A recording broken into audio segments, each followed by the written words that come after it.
guys, Assalamualaikum. This is Nasib and welcome back to my channel. Today I have a very interesting vlog. So please like, comment and subscribe to my channel. Let's start the video.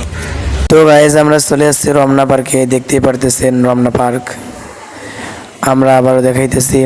এখানে প্রথমে এসে দেখতে পারলাম যে এখানে একটি পুকুরের উপর একটি ব্রিজ আছে।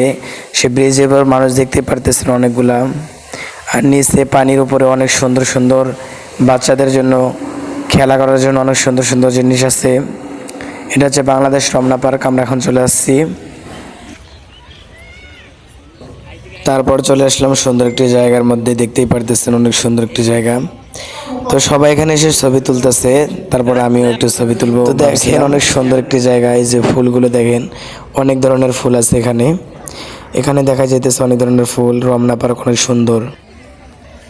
তো এখানে এসে আমরা দেখতে পারলাম অনেক সুন্দর একটি গাছ। এই দেখেন গাছটা অনেক সুন্দর। এখানে গ্রামের মতো দৃশ্য। এখানে আসলে মন ভালো হয়ে যায় আসলে। তো রমনা পার্কে ঈদের দিন দেখেন মানুষ আর মানুষ, চারদিকে শুধু মানুষ। মানে এত মানুষ এসেছে রমনা পার্কে, আসবেই না কেন, কারণ রমনা পার্ক অনেক সুন্দর, মনোরম দৃশ্য, গ্রামের মতো। এখানে এসে আমরা দেখতে পারলাম এই যে দেখেন লাইট হাউসের মতো কিছু একটা বানিয়ে রাখছে এরা, অনেক সুন্দর দেখা যাইতেছে। তো আসলে এইসব নিরিবিলি জায়গা দেখতেই পারতেছেন, অনেক নিরিবিলি জায়গা, আশপাশ লোক দিয়ে ভরা। তারপর চলে আসলাম আমরা রমনা পার্ক মসজিদে। দেখতেই পারতেছেন রমনা পার্ক মসজিদ, এখানে সুন্দর সুন্দর। তারপর একটু ঘোরাঘুরি করলাম। এই যে আশপাশ দেখতেছেন অনেক সুন্দর। আসলে রমনা পার্কটা একটু সুন্দরই আছে, আসবেন, ঘুরে যাবেন, ভালো লাগবে। তো বন্ধুরা, এই ছিল আমাদের ঈদের রমনা পার্ক ঘুরলাম।